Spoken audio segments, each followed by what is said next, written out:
आप सभी को राधा स्वामी। दर्शकों, संतवाणी चैनल का श्रद्धामय संकल्प है आध्यात्मिक रूप से अत्यंत समृद्ध राधा स्वामी मत से जुड़ी जानकारियों को क्रमवार आप तक पहुंचाना। पिछली कड़ी में हमने राधा स्वामी मत के प्रथम गुरु परम संत राधा स्वामी जी महाराज के जीवन से जुड़ी बातों पर चर्चा की। आइए आगे की कड़ी में एक कदम और आगे बढ़ते हैं और राधा स्वामी मत से जुड़ी कुछ और बातों पर चर्चा करते हैं। प्रिय दर्शकों, आप सभी को राधा स्वामी। धर्म स्नेही बंधुओं, किसी ने सत्य कहा है कि जीवन में सच्चे संत का आना वसंत है। तो आइए आज की इस कड़ी में जानते हैं कि परम संत स्वामी जी महाराज को परम संत क्यों कहा जाता है। परम संत की स्थिति आत्मिक चेतना का चरम बिंदु है, या कहें परम संत की स्थिति सबसे ऊंची आध्यात्मिक मंजिल है। कोई भी व्यक्ति संत स्वरूप तक किन आध्यात्मिक मार्गों से होकर पहुंचता है, इसके लिए सर्वप्रथम आज संत शब्द की परिभाषा से परिचित हो लेते हैं। संत को सामान्य तौर पर सांसारी जीव, तपस्वी के अर्थ से जानते हैं। संत वो है जिसने अपनी आत्मा को पिंड शरीर ही नहीं बल्कि ब्रह्मांड के तीनों खंडों से ऊपर उठकर सतलोक या दयाल देश में पहुंचा रखा है, जो कि काल के देश से परे है।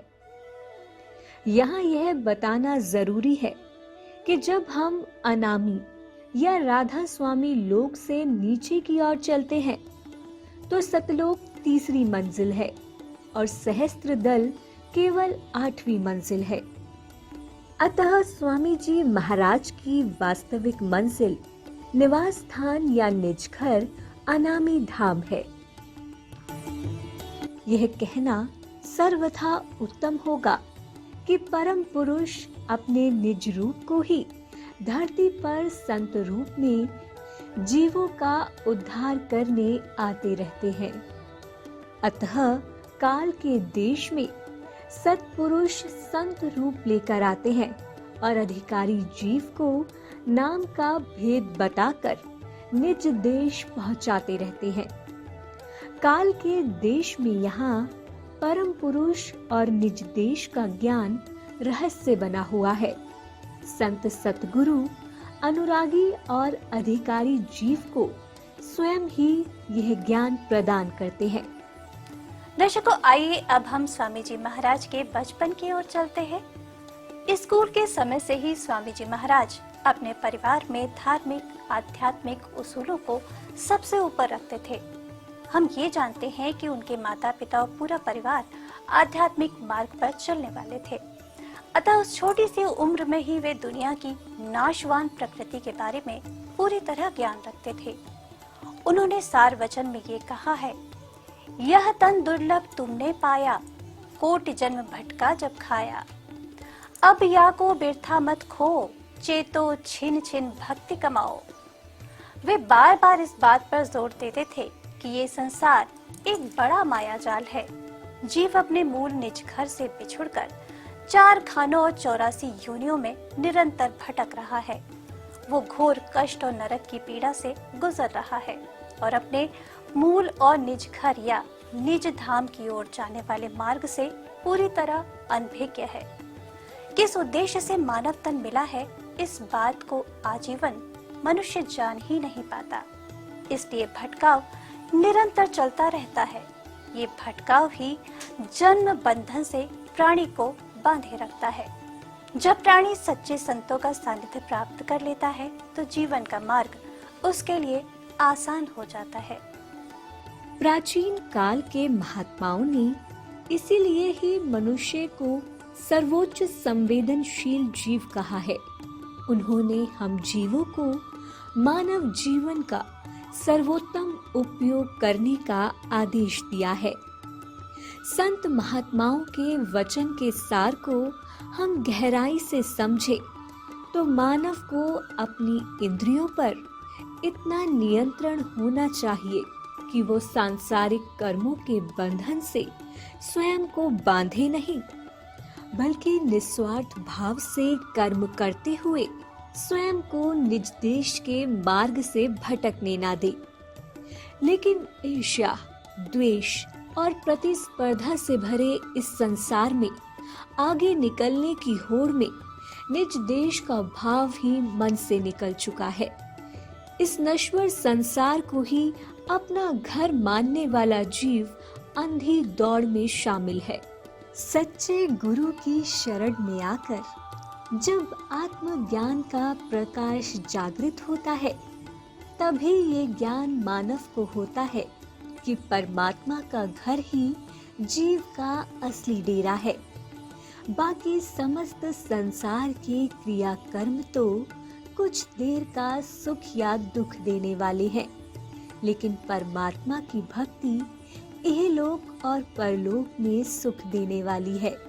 कबीर सोता क्या करे, जागन की कर चौंक, यह दम हीरा लाल है, गिन गिन गुरु को सौंप।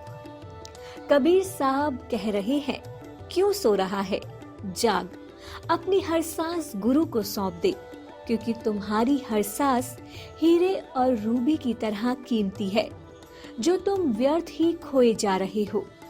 स्वामी जी महाराज ऐसे ही सद्गुरु हुए जो नेकी की राह पर चलते हुए परमात्मा की भक्ति में लीन रहने का संदेश देते रहे हैं। स्वामी जी ने बहुत कम उम्र में ही प्रौढ़ों को ऐसे उदात्त सत्य बताने शुरू कर दिए कि लोग अचरज में पड़ गए कि ये दिव्य आत्मा कौन है। उनके अनुपम, मधुर और सरल शब्दों में गूढ़ ज्ञान के विषयों पर अति सहज भाव से की गई अभिव्यक्ति जन सामान्य और अति विद्वान सभी को प्रभावित करती रही है। स्वामी जी महाराज की शादी दिल्ली के निकट फरीदाबाद के लाला लाजपत राय जी के परिवार में राधा जी के साथ हुई थी। शादी के बाद जब राधा जी आगरा आई तो स्वामी जी ने परमार्थ की उच्च कोटि की बातों को उनके सामने रखा। राधा जी ने स्वामी जी महाराज का सत्संग नियमित सुनना शुरू किया। उन्होंने हिंदी सीखी और धार्मिक आध्यात्मिक पुस्तकों का अध्ययन शुरू किया। प्रवचनों ने राधा जी पर इतनी गहरी छाप छोड़ी कि साधुओं की सेवा सत्कार में स्वामी जी द्वारा खर्च किए गए लाखों रुपए में उन्होंने अपने आभूषण भी इसी सेवा के लिए दे दिए। राधा माता जी उदारता पूर्वक साधुओं और जरूरतमंदों के लिए भोजन और वस्त्र आदि की व्यवस्था करने लगी। उन्हें साधुओं और भूखों को भोजन कराने में बहुत आनंद आता था। वो अकेले ही 50 से ज्यादा जरूरतमंदों के लिए खुद भोजन बनाती थी। इसके लिए उन्हें प्रातः 6 बजे से लेकर दोपहर के 3-4 बजे तक काम करने में बहुत खुशी होती थी। कभी कभी ये काम शाम तक भी चलता। हालांकि स्वामी जी महाराज के घर में कई रसोइये थे, परंतु वे कई बार भोजन बनाने में समर्थ नहीं थे।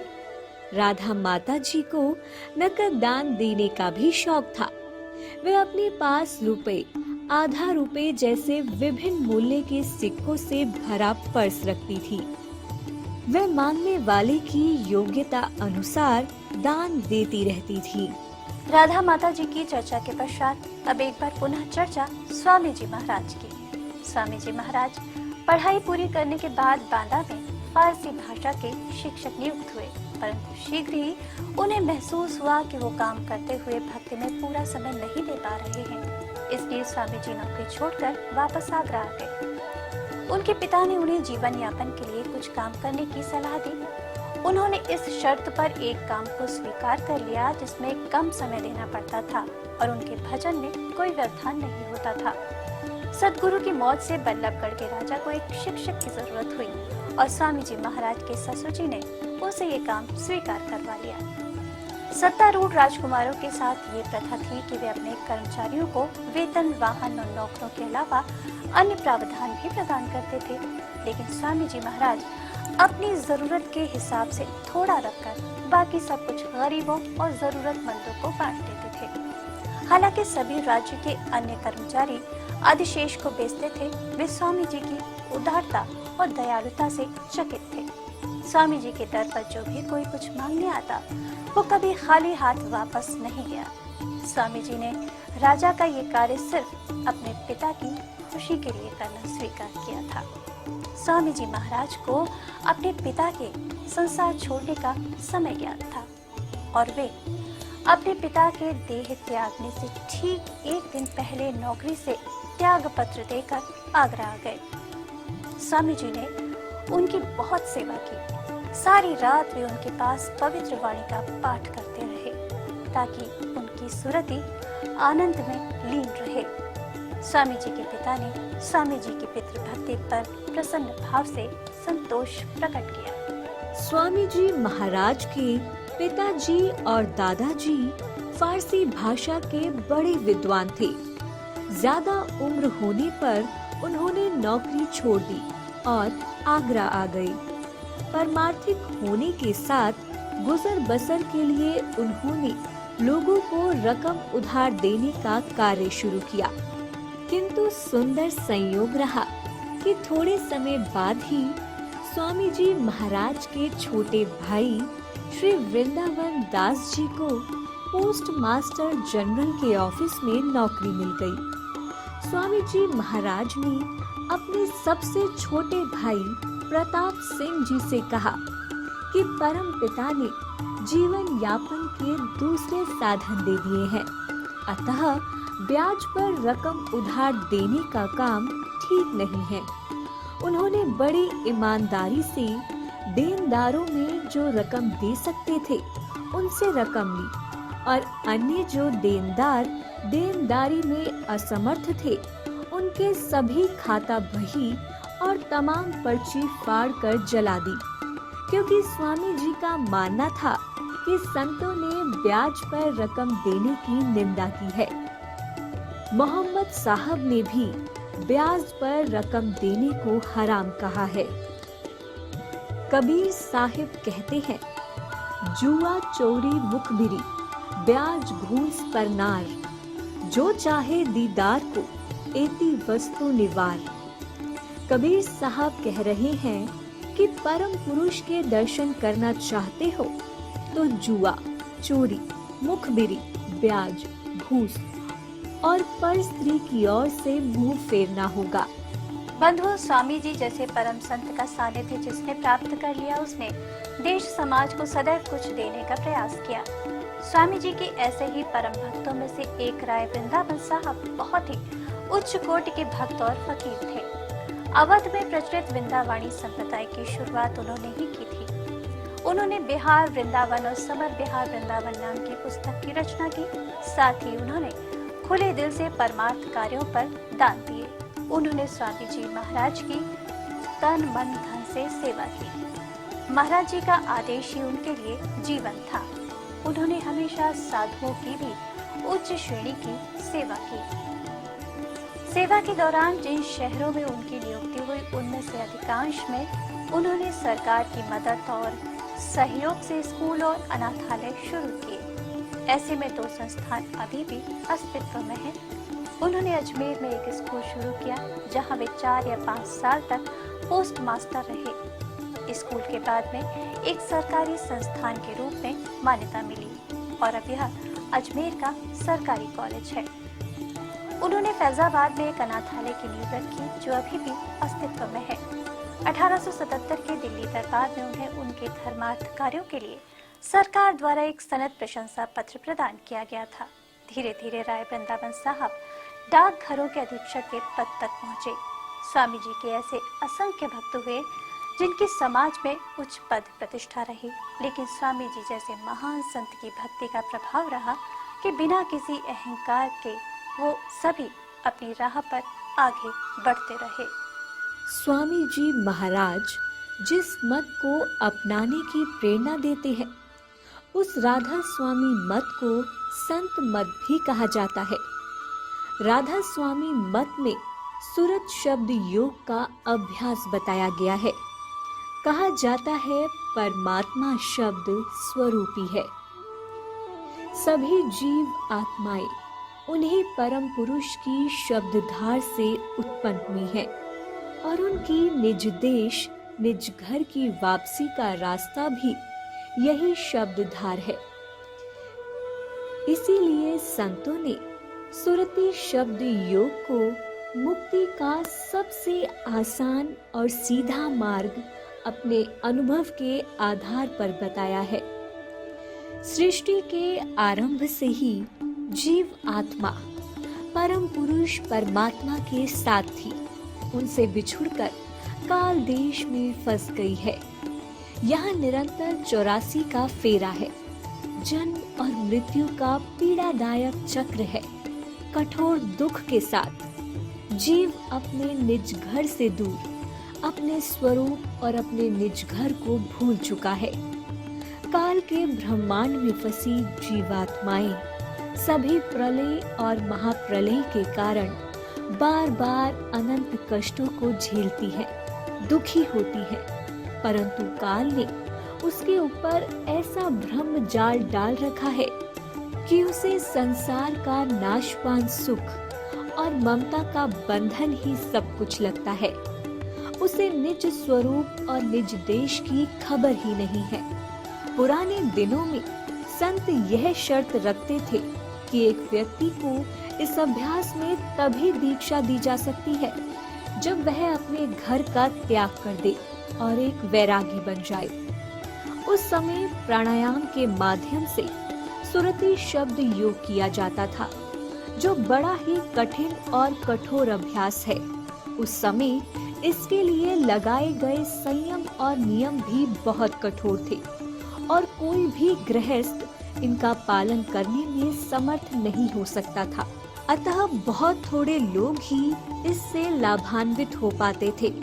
अब राधा स्वामी दयाल की असीम कृपा से गृहस्थी और संसार से जुड़े सभी जीव सहजता से सद्गुरु के वचनों का पालन करते हुए इस अभ्यास को निरंतर करते हुए उस परम धाम के अधिकारी बन सकते हैं। बहुत गृहस्थ लोग कर चुके हैं और निरंतर कर रहे हैं। आप हमारे संत वाणी चैनल को सब्सक्राइब करें, वीडियो को लाइक करें, शेयर करें और हाँ, बेल आइकन पर क्लिक करना बिल्कुल ना भूलें ताकि हमारी किसी भी वीडियो की सूचना सबसे पहले आपको मिले।